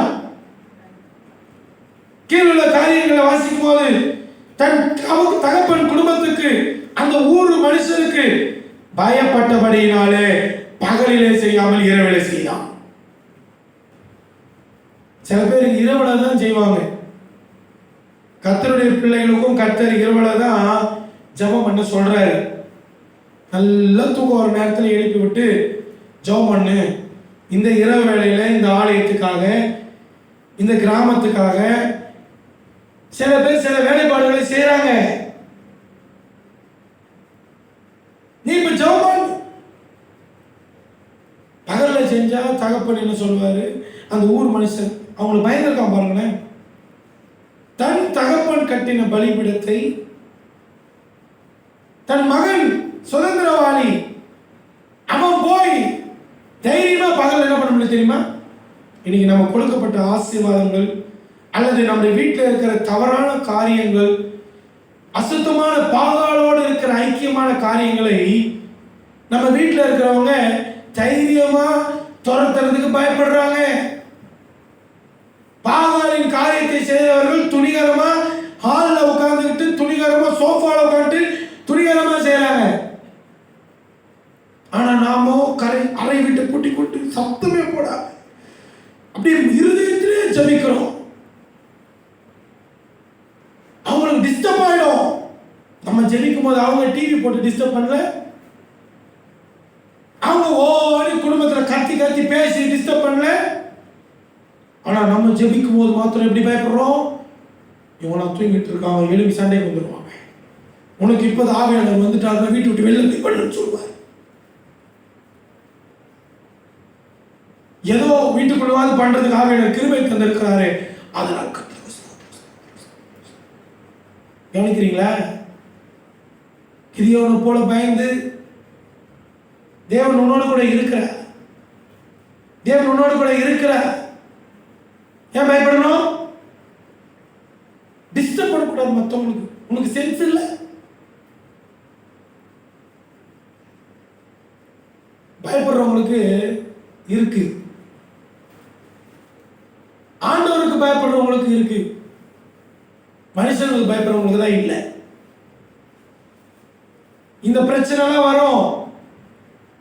தகர்க்க பாகாலின் பலிபீடத்தை இடிக்க போன பிரச்சனை வரையா, பிசாசின் ராஜ்யத்தை இடிச்ச பிரச்சனை வரும், பிசாசின் கூட்டத்தை கிறிஸ்துவனை இழுத்து கொண்டு வந்த பிரச்சனை வரும். இன்னைக்கு ஏன் ஊழியத்தில் பிரச்சனைகள்? யாருக்கு நம்ம என்ன பிரச்சனை பண்றோம்? நம்ம பாட்டு ஜெபம் பண்றோம், சுவிசேஷம் அறிவிக்கிறோம், கர்த்தர் கூட்டுகளும் சேர்க்கிறார். ஆனா நமக்கு மேல விரோதமாய் பின்னாடி எவ்வளவு எழுப்புறாங்க.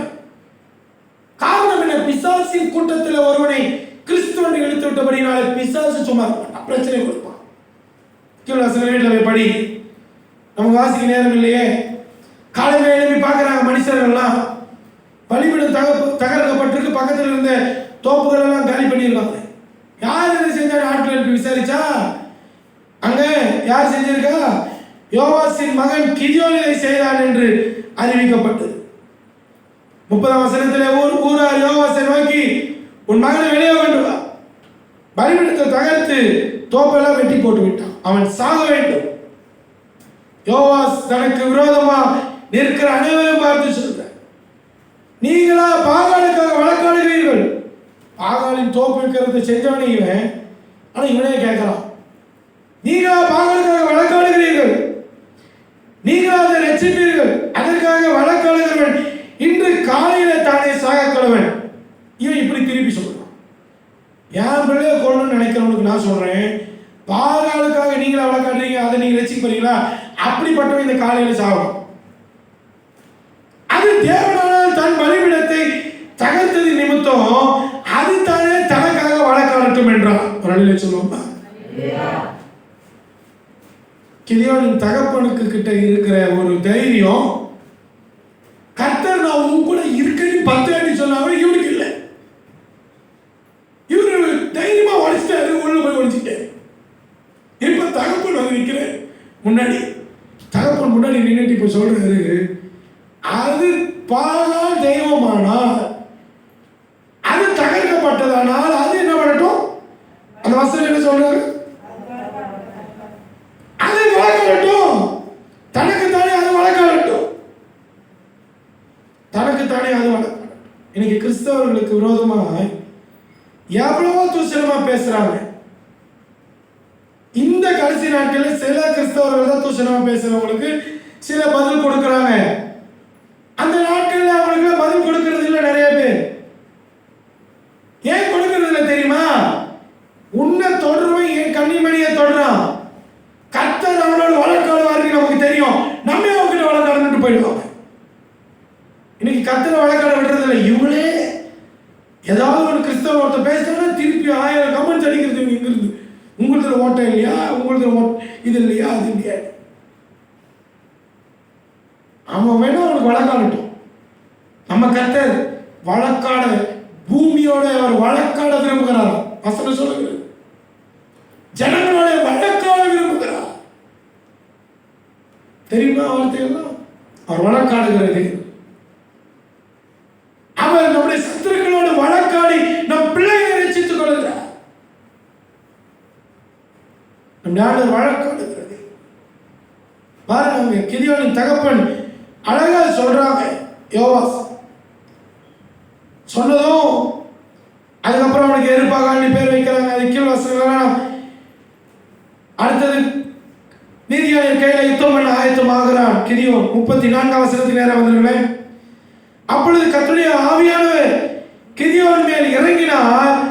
அவன் எக்காலம் ஊதி அவன் ஊராரை எல்லாரையும் கூப்பிட்டு தனக்கு பின் செல்லும்படி செய்து மனாசே நாடுகளை ஸ்தானாதிபதிகளை அனுப்பினான். ஆசேர், செபுலோன், நப்தலி நாடுகளில் ஆட்களை அனுப்பினான். இந்த தைரியம் அவனுக்குள்ள எப்படி வந்து தெரியுமா? இதே 6ஆம் அதிகாரம் 11 வாசித்துட்டு வரோம். கொஞ்சம் கோதுமையே மீதியானக்கை தப்புவிக்க பயந்து ஆலைக்கு பக்கத்துல அடிச்சுட்டு இருந்தான். அதுக்கப்புறமா ஆண்டவர்கிட்ட அடையாளத்தை கேட்டு வாங்கி கர்த்தர் தான் இவருன்னு சாவு பயத்தில் இருந்த அவனுக்கு அந்த பயத்தை நீக்கினார். அதுக்கப்புறம் ஆண்டவர் தரிசனமாகி பாகாலின் பலிபீடத்தை தகர்த்து போட்டு நீ என்ன பண்ண சாலோமோனி பலிபீடத்தை நீ உருவாக்கணும் என்று சொல்லி கர்த்தர் சொன்னபடியே அதுவும் பயந்துதான் இரவை செஞ்சான். ஊராரெல்லாம் வந்துட்டாங்க, பயந்து வீட்டுக்குள்ள உட்காந்துட்டான். அப்பா நீங்க போய் பேசுங்க. ஆனா 34ஆம் வசனத்துல அருமையான ஒரு வார்த்தை, கர்த்தருடைய ஆவியானவர் கிதியோனின் மேல் என்ன பண்ணாங்களா? ஒரு நிலையில சொல்லுவோமா? இப்ப பயப்படல. ஆவியானவர் இறங்கிட்டாரு, எக்காலத்தை எடுத்து ஊத தொடங்கிட்டான். மனசேக்கு போங்க, ஆசேருக்கு போங்க, செபுலோனுக்கு போங்க, நப்தலிக்கு போங்க, ஸ்தானாதிபதிகளை அனுப்பலாம். தன் ஊராரை வர வச்சான். எல்லாரும் பின்வாங்க. எங்க போறோம்? எவ்வளவு நாள் மீதியானருக்கு பயந்து கெபிகளில மலையில ஒளிஞ்சிட்டு இருப்போம்? பிரச்சனைகளுக்கு சூழ்நிலைகளுக்கு பயந்து எவ்வளவு நாள் ஒளிஞ்சிட்டு இருப்போம்? உன்னை அனுப்புகிறவர் நான் அல்லவா சொன்னா கூட பயந்தான். ஆனா ஆவியானவர் வரும்போது அப்போஸ்தலர் 1ஆம் அதிகாரம் 8ஆம் வசனம், பரிசுத்த ஆவி உங்களிடத்தில் வரும்போது நீங்கள் பலன் அடைந்து, பலப்படுத்துகிற ஆவியானவர். எவ்வளவு தைரியமா இயேசுவோட கூட இருந்து பட்டயத்தை உருவி பிரதான ஆசிரியர் வேலைக்காரன் காதல வெட்டுறான். அவ்வளவு தைரியமா வெட்டினவன் கொஞ்ச நேரத்துல இயேசுவை தனியா விட்டுட்டு ஓடி போயிட்டான். பயந்து பயந்து பின் சென்றான். நீ அவர்களோட கூட இருந்தவன இல்ல, சத்தியமா நான் இல்ல. சத்தியமானவும் சபிக்கும் தொடங்கிட்டான். ஆண்டவர் விட்டு 3 நாளைக்குள்ள திபேரியா கடற்கரையில மீன் பிடிக்க போயிட்டான். கூட ஒரு 6 பேரை கூட்டு வர போயிட்டான். ஆண்டவர் வர வார்த்தை பேசுறாரு. இப்ப மேல் வீட்டர்களை காத்திருக்காங்க. ஆவியானவர் பெந்தெகோஸ்தேப்பட்ட நாள் வந்தபோது இப்ப அவனுக்குள்ள ஒரு தைரியம். அறை வீட்டுக்குள்ள பயந்து பூட்டிட்டு இருந்தவங்க, இயேசுவை தனியா விட்டுட்டு ஓடி போய் ஒளிஞ்சவங்க, தெரியவே தெரியாது சபிச்சு சத்தியம் பண்ணவங்க, இன்னைக்கு தெருவில் நீங்க சொல்றான், நீங்கள் மரித்த, நீங்கள் கொலை செய்த இயேசுவை கிறிஸ்துவை பிதாவாகிய தேவன் எழுப்பினார் என்று நாங்கள் சாட்சியம். அல்லேலூயா. இந்த தைரியம் எப்படி வந்தது? சிறையிலே 3ஆம் சிறைய மட்டும் உள்ள இருக்கான், சங்கிலிலாம் இருக்கு, தூங்கிட்டு இருக்கான். கவனம், எப்படி அந்த தைரியம் வந்தது? எப்படி வந்தது இந்த தைரியம்? பிற்பாடு ஊழியத்தை நிறுத்தவில்லையே, போற இடங்களில் எல்லாம் ஊழியம் உருவாக்கி கொண்டேதான் இருந்தான். மரணத்துக்கும் பயப்படவில்லை, அதிகாரத்துக்கும் அரசாங்கத்திற்கும் சட்டங்களுக்கும் பயப்படவில்லை. இயேசுவை கிறிஸ்து என்று திரிஸ்தாந்தகமாய் எல்லா இடத்திலும் திடமாய் சாட்சியம் சொன்னான். எத்தனை பிரச்சனைகள், எத்தனை முறை உயிர் சேதங்கள், எத்தனை முறை சிதறடிக்கப்பட்டார்கள், எதுவும் அவர்களை செய்யவில்லை. இதெல்லாம் எப்ப நடந்து தெரியுமா? ஆவியானவர் நிரப்பும் போது. இன்னைக்கு ஏன் நமக்குள்ள பயம்? ஆவியானவர் உங்களுக்குள் இருப்பாரே. ஆனால் ஆண்டவர் சொல்றாரு, நீ பராக்கிரமசாலி, உனக்கு இருக்கிற இந்த பலத்தோட போ, உன்னை நான் அனுப்புறேன். ஆனாலும் பயந்து வீட்டுக்குள்ள உட்கார்ந்துக்கிட்டு நீங்க போங்க, நீங்க போங்க. பயம் பயம். ஆனா ஆவியானவர் நிரப்புனது பாருங்க. நான் வரவா எக்காலத்தை எடுத்தான். அவனுக்குள்ள எப்படி ஒரு தைரியம் வந்தது? அதான் ஆவியானவர்.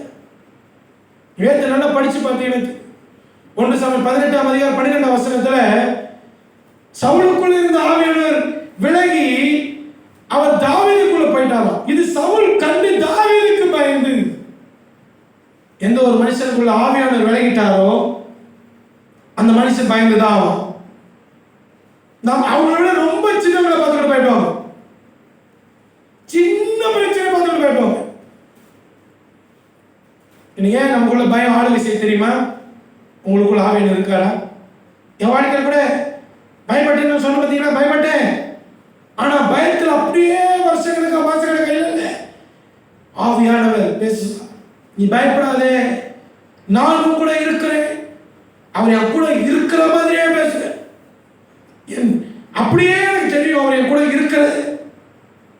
நான் நீதி மனகத்தில் உன்னை தாங்குவேன், உனக்கு நான் சகாயம் பண்ணுவேன். நான் உன் தேவன். எப்படி பேசுவார் தெரியுமா? இந்த வசனத்தை நான் சாதாரணமாக படிக்கும் போதெல்லாம் அதில் உள்ள ஜீவன் தெரியாது. இதை கர்த்தர் என்கிட்ட பேசும்போது எப்படி தெரியுமா இருக்கும்? பயங்கரமா இருக்கும்.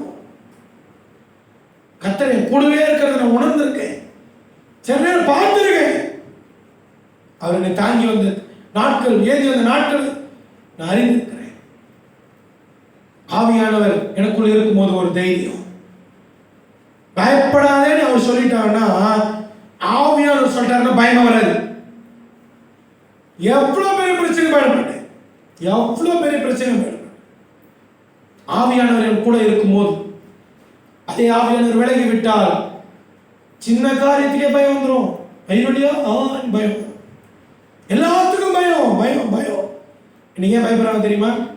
ஆவியானவர் உங்களுக்குள்ள இருப்பாரே. ஆனால் கிதியோன் மேல் ஆவியானவர் இறங்கினாரா, எக்காலத்தை எடுத்தான், ஊதுனா, ஜனங்கள் எல்லாம் சேர்த்தான், நாளை ஒவ்வொரு கோத்திரத்துக்கும் அனுப்பினா, வாங்கன்னு கூப்பிட்டான். எல்லாரும் வந்தாங்களாம். வசனம் அது அருமையான வார்த்தை.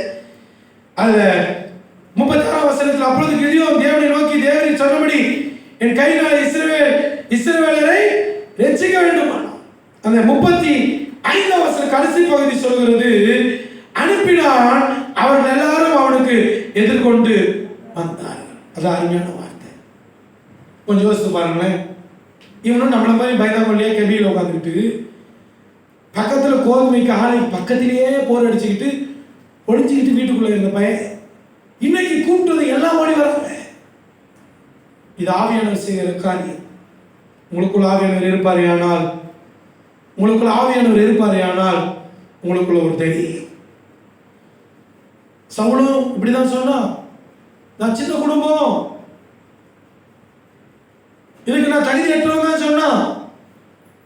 ஆவியானவர் அபிஷேகம் வந்ததும் அவனுக்குள்ள ஒரு தைரியம். அதே ஆவியானவர் அவனை விட்டு போய்விட்டார். அவனுக்கு நல்லா தெரிஞ்சிச்சு ஆவியானவர் விட்டு போயிட்டாங்க. தாவீதோடு இருக்கிறார் என்று கண்டு பயப்பட ஆரம்பிச்சான். இனி நிறைய பேர் பரிசுத்த ஆவியை துக்கப்படுத்துகிறோம். சவுலை போல நீங்க பரிசுத்த பெற்றீங்களா? சவத்துல பெற்றங்க. சமத்திலே பெற்றீங்களா? இப்ப இருக்காரா? நான் என்னதாங்க சொல்றேன், வேற யாரையும் சொல்ல. இதே சபையில பாஸ்டர் OKP சொல்லி ஒரு தேவ மனுஷன் வைத்து 3-4 உபவாசம். நான் அப்போ சமத்து தான் படிக்கிறேன். அப்பவே என்ன பரிசுத்த ஆவியானவர் நிரப்பினார். அதுக்கப்புறம் எத்தனை வாட்டி போயிட்டாரு, எத்தனை வாட்டி கெஞ்சி நான் வர வச்சிருக்க தெரியும். சங்கீதக்காரன் தாவீது நீ சொல்றது பார்த்தீங்கன்னா, சங்கீதம் 51 சங்கீதம் நம்ம தெரிஞ்ச வசனங்கள் தான் நினைக்கிறேன். சங்கீதம் 51 சங்கீதத்தில், நிலைவரமான ஆவி எனக்கு என்ன பண்ணுங்க, என் உள்ளத்தில் புதுப்பி. 11ஆம் வசனத்தில், உமது சமூகத்தை விட்டு என்னை தள்ளாமலும் உமது பரிசுத்த ஆவி என்னிடத்தில் இருந்து எடுத்துக்கொள்ளாமலும் இரும். அவர் நல்லா தெரியும், பரிசுத்த ஆவி மாத்திரம் நம்ம போயிட்டாருந்தா நமக்கு பாதுகாப்பு இல்லை. இந்த உலகத்தில் நமக்கு கூட எத்தனை ராணுவ வீரர்கள் இருந்தாலும், ஷிஃப்டாக நம்மளை பாதுகாக்கிறதுக்கு ஆள் இருந்தாலும், பரிசுத்த ஆவியானவர் மாதிரி அருமையாக பாதுகாக்கிறது யாருமே இல்லை. நீ தாவீதுக்கு நல்லா தெரியும். நீர் எனக்கு தந்த ஆவியை மாத்திரம் என்கிட்ட எடுத்துக்கொள்ளாமல் இருங்க ஆண்டவரே. தாவீது வாழ்க்கையில ஒரு சின்ன தவறு செஞ்சு விட்டார். தவறு செய்யும்போது அவர் செபித்த ஜெபம் தெரியுமா? தவறு செய்யும்போது ஆவியானவர் நம்மளை விட்டு போய் விடுவார். நம்ம வாழ்க்கையில் ஆவியானவர் இருக்காங்களா? சும்மா இந்த அபிஷேகம் 7ஆம் கிளாஸ்ல நான் பெற்றபோது இப்படி சொல்ல, அதே தான் 70 வயசு அவர் வரைக்கும் சொல்லிட்டு இருக்கிறேன். ஆவியானவர் எனக்குள் இருப்பாரேயானால் கண்டித்து உணர்த்துவார், சகல சத்தியத்துக்குள் நடத்துவார், என்னை பலப்படுத்துவார், என் பலவீனமான நேரங்களில் எனக்காக வாக்கு கடங்க பெருமூச்சுகள் வேண்டுதல் செய்வார். இன்னைக்கு ஆவியானவர் நம்ம துக்கப்படுத்துறோம். எபேசியர் 5ஆம் அதிகாரத்துல முத்திரையாக கொடுக்கப்பட்ட அந்த பரிசுத்த ஆவியானவரை நம்ம என்ன பண்றோம் தெரியுமா? துக்கப்படுத்துறோம். எபேசியர் 4ஆம் அதிகாரம் 30ஆம் வசனத்துல நீங்கள் மீட்கப்படும் நாளுக்கு என்று முத்திரையாக பெற்ற தேவனுடைய பரிசுத்த ஆவியை துக்கப்படுத்தாதீர்கள். எப்படி துக்கப்படுத்துறோம்? 31ஆம் வசனத்துல சகலவிதமான கசப்பு, கோபம், மூர்க்கம், கூக்குரல், தூஷணம், மற்ற எந்த துர்குணம் உங்களை விட்டு நீங்க கடவுள். 4ஆவது மாதத்துல முதல் நாள் இந்த நல்ல இரவு வேளையில நம்மளை விட்டு நீங்க வேண்டிய காரியம் நீங்களாதான் ஆவியானவர் நமக்குள்ள இருப்பார். அவர் எனக்குள் இருப்பாரேயானால் நான் பயப்பட வேண்டிய அவசியமே இல்லை. எதிர்காலத்தை குறித்தோ, சூழ்நிலை குறித்தோ, பிள்ளைகளை குறித்தோ, ஊழியத்தை குறித்தோ, சரீரத்தை குறித்தோ, எதை குறித்தும் நான் கலங்க வேண்டியதை பயப்பட வேண்டிய அவசியமே இல்லை. காரணம், நான் முத்திரையாய் பெற்ற பரிசுத்த ஆவியை துக்கப்படுத்தாமல் பாதுகாத்துக் கொள்ள வேண்டும். 32ஆம் வசனத்திலே ஒருவருக்கு ஒருவர் தயவாகவும் மன உருக்கமாய் இருந்து கிறிஸ்துவுக்குள் தேவன் உங்களுக்கு மன்னித்தது போல நீங்களும் ஒருவருக்கு ஒருவர் மன்னிங்க. இன்னைக்கு அநேக பேருக்குள்ள பரிசுத்த ஆவியானவர் இல்லை. முத்திரையாக பெற்ற பரிசுத்த ஆவியானவர் நாம் துக்கப்படுத்துகிறோம், மன்னிக்கிறது இல்லை. ஒருவருக்கு ஒருவர் செய்கிற தவறுகளை நாம் அப்படியே மனசில் வச்சிருக்கோம், மன்னிக்கிறது இல்லை. வம்பு, கோபம், தூஷணம், கூக்குரல், துர்குணம் இவெல்லாம் விட்டு நீங்களே ஒருவருக்கு ஒருவர் தயவாய் நாம் நடந்து கொள்கிறது இல்லை. குடும்ப வாழ்க்கையில இந்த காரியத்தை நீங்க செய்யுங்க. முத்திரையாக பெற்ற பரிசுத்த ஆவியானவர் மீண்டும் உங்க மேல பொழிய அவர் வல்லமுள்ள தேவனாக இருக்கிறார். பொல்லாத தகப்பனாகிய உலகத்தின் தகப்பனே, அப்பத்தை கேட்டால் மீனை கொடுப்பானா? மீனை கேட்டால் பாம்பை கொடுப்பானா? அப்பத்தை கேட்டால் கல்லை கொடுப்பானா? பொல்லாத தகப்பன்மார்களே நல்ல ஈவை கொடுக்கும்போது நம்முடைய பரமபிதா தம்முடைய நல்ல ஆவியை கொடுக்க அவர் எவ்வளவு நிச்சயமாக உண்மையுள்ளவராக இருக்கிறார். இழந்துட்டீங்களா ஆவியை? தாவீது ஜெபித்தது போல ஆவியை எடுத்துக்கொள்ளாதீங்க, கேளுங்க. தவறு செஞ்சுட்டா நான் மாம்ச சாயல்ல இருக்கிறோம், தவறே செய்ய மாட்டேன்னு சொல்ல முடியாது. தவறு செஞ்சுட்டா உடனே நான் கர்த்தருடைய சமூகத்தில் விழுவேனாக விழுந்துருவேன். இப்படிதான் என்னுடைய முற்பிதாக்கள் தீபமாய் பெற்ற அந்த பரிசுத்தாவை பாதுகாத்துக் கொண்டாங்க.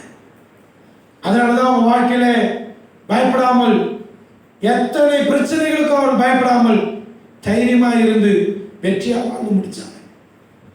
நம்ம பயப்படக்கூடாதுன்னா ஆவியானவர் நிச்சயம் நமக்கு வேண்டும்.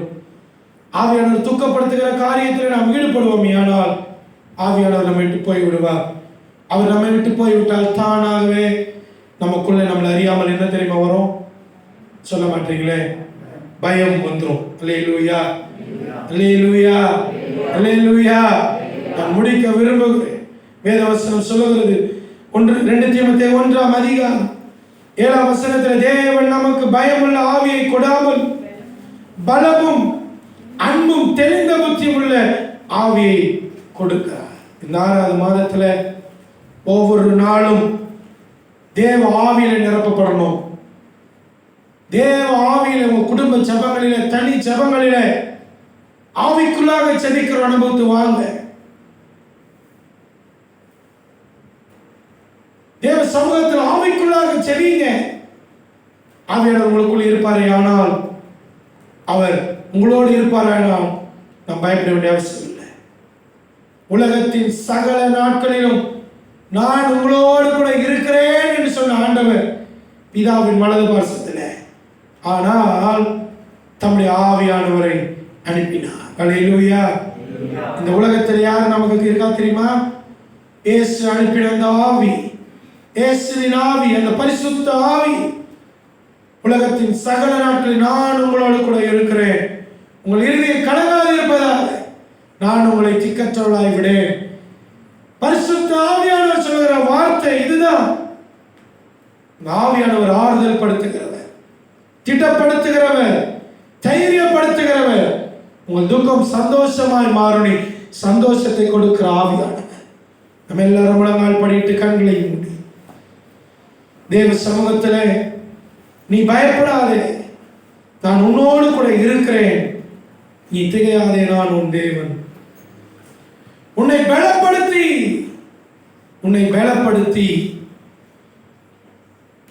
பயத்தோடு வந்து பயத்தோடு இந்த வார்த்தை கேட்டுக்கொண்டிருப்பீர்களே, ஆனால் கர்த்தர் உங்களை பலப்படுத்த விரும்புகிறார். பயத்தோடு இருந்த கிதியோனை பராக்கிரமசாலி என்று அழைத்தார். ஹல்லேலூயா, ஹல்லேலூயா. கிதியோனின் மேல் இறங்கின அந்த ஆவியானவர் எங்கள் மேலே இறங்குவீராக. எல்லாரும் கண்களை மூடி ஆண்டவரை நோக்கி கேட்போம். ஆண்டவரே, முத்திரையாக பெற்ற அந்த பரிசுத்த ஆவியை நாங்கள் துக்கப்படுத்திருப்போமே, ஆனால் இந்த ராத்திரி வேளையில நாங்கள் வருந்துகிறோம். இந்த ராத்திரி வேளையில நாங்கள் கெஞ்சுகிறோம். வம்பும் தூஷணமும் கூக்குரலும் கோபம் மூர்க்கமும் துர்குணமும் எங்களை விட்டு நீங்கும்படியாக அர்ப்பணிக்கிறோம். ஒப்பு கொடுப்போமா? எசப்பா, இப்படிப்பட்ட சுபாவங்கள் என் வாழ்க்கையில் இருந்தால் இதெல்லாம் விட்டுவிட பரிசுத்த ஆவியான எனக்கு கிருபை தாங்க ஆண்டவரே. பரிசுத்த ஆவியானவர் தான் எனக்கு வேண்டும்ப்பா. யாவரோடவும் தயவாய் நடந்து கொள்ள கிருபை செய்யுங்கப்பா. பிறருடைய குற்றத்தை நாங்கள் மன்னிக்கக்கூடிய சுபாவத்தை கொடுங்க. மீண்டும் அந்த உற்சாக ஆவியினால் எங்களை நிரப்புங்க. வாய்களை திறப்போம் ஆண்டவரே. அறிக்கை செய்து விட்டு பரிசுத்த ஆவியை பெற்றுக்கொண்டு போனோம். யாரும் இந்த இடத்துல வெறுமையா போகக்கூடாது. உன்னை அனுப்புகிறவர் நான் அல்லவா? உனக்கு இருக்கிற பலத்தோட போ, உனக்கு இருக்கிற பலத்தோட போ. உன்னை அனுப்புகிறவர் நான் அல்லவா? உனக்கு கொஞ்சம் தான் வருமானம் இருக்கு, எனக்கு கொஞ்சம் வேலை தான் செய்ய முடியும், அவ்வளவுதான் பலனே இருக்கு. உன்னை அனுப்புகிறவர் நான் அல்லவா? உனக்கு இருக்கிற இந்த கொஞ்சம் பலத்தோட போ. நீ மீதியானரை ரட்சிப்பாய், நீ மீதியானரை முறியடிப்பாய், நீ ஜனங்களை மீட்டெடுப்பாய். நீ பயப்படாதே, நான் உன்னோடு கூட இருக்கிறேன். நீர் எங்களோடு இருப்பீரே, ஆனால் இவைகள் எல்லாம் எங்களுக்கு நேரிடுவானே. இது மத்தியிலும் கர்த்தர் சொல்கிற வார்த்தை. உனக்கு இருக்கிற கொஞ்சம் பலத்தோடு நீ போ. ஆவியானவர் விட்டு கொடுப்போமா? ஆவியானவரே, என்னை கழுவி சுத்திகரியும், என்னை பரிசுத்தப்படுத்தும், என்னை தூய்மையாக்கும். இரத்தத்தினால் என்னை கழுவி சுத்திகரிங்க. நீர் வரும்போது என்னை பலப்படுத்துகிறவர், என்னை சாட்சியாய் நிறுத்துகிறவர். நீர் வரும்போது ஆண்டவரே என்னை ஆறுதல் படுத்துகிறவர், சகல சத்தியத்துக்குள்ளாக வழி நடத்துகிறவர், வேதத்தில் உள்ள மறைபொருள்களை எனக்கு வெளிப்படுத்துகிறவர். என்னை நிரப்புங்க. நீ கேளுங்களேன், அந்த ஆவியானவர் உங்களை நிரப்ப வல்லவராக இருக்கிறார். ஹல்லேலூயா, glory to God, ஹல்லேலூயா. ஆவியானவரே, நாங்கள் வரவேற்கிறோம். ஒவ்வொருவரையும் நீர் நிரப்புங்க. இந்த வார்த்தையை கேட்டுக்கொண்டிருக்கிற ஒவ்வொரு பிள்ளையும் நிரப்புங்க. இந்த வார்த்தையை கேட்டுக்கொண்டிருக்கிற ஒவ்வொரு பிள்ளைகளையும் நிரப்புங்க. நம்ம சரீரத்தை நிரப்புங்க. சரீரத்தில் உள்ள பலவீனங்கள் நீங்கட்டும். கர்த்தரை ஆவியானவர், கர்த்தருடைய ஆவியானவர் எங்கேயோ அங்கே விடுதலை. எங்கள் குடும்பங்களை நிரப்புங்க ஆண்டவரே. எங்கள் ஊழியத்தில் நிரப்புவீராக. ஆவியானவர் என்னை நிரப்புங்க ஆண்டவரே. உடைய வார்த்தையால் நிரப்புங்க, உடைய பரிசுத்தத்தால் நிரப்புங்க. ஹல்லேலூயா, ஹல்லேலூயா, ஹல்லேலூயா.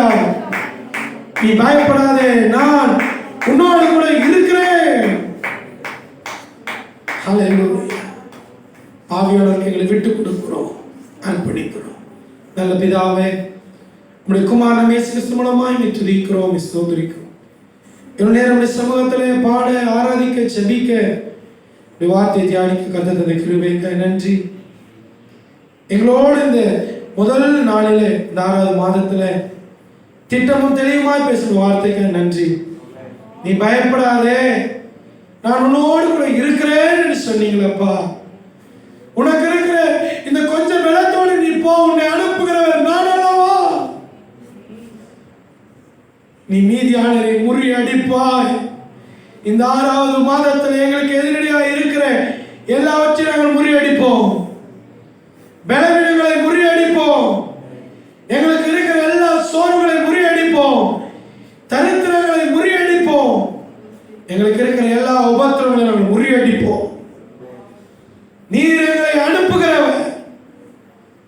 நீ பயப்படாத, நான் இருக்கிறேன்னு வாக்கு பண்ணினேன். உமக்கு நன்றி அப்பா. உம்மை துக்கப்படுத்தாதபடி, நீர் தந்த ஆவியை நாங்கள் துக்கப்படுத்தாதபடி ஒவ்வொரு நாளும் அந்த ஆவியிலே கலிகூற, அந்த ஆவி பலமுள்ள ஆவி, அன்பும் தெளிந்த புத்தியுள்ள ஆவி, அந்த ஆவியானவர் எங்களை நிரப்பும்படியாய் ஜெபிக்கிறேன். இந்த வார்த்தை கேட்டுக்கொண்டிருக்கிற ஒவ்வொரு பிள்ளைகளுக்காய் நான் ஜெபிக்கிறேன். எல்லா பயமும் இயேசுவின் நாமத்தில் விலகட்டும் சொல்லி ஜெபிக்கிறேன். கர்த்தர் தம்முடைய பிள்ளைகளோடு நீர் இருப்பீராக. கை செய்கிற பிரயாசத்தில் இருப்பீராக. மரண பயத்தில் இருக்கிற பிள்ளைகளை விடுவிப்பீராக. உனக்கு சமாதானம் என்று சொன்னீர். இந்த வார்த்தை கேட்கிற ஒவ்வொரு பிள்ளைகள் இருதயத்தில் சமாதானம் ஆளுகை செய்யும்படியாய் ஜெபிக்கிறேன்.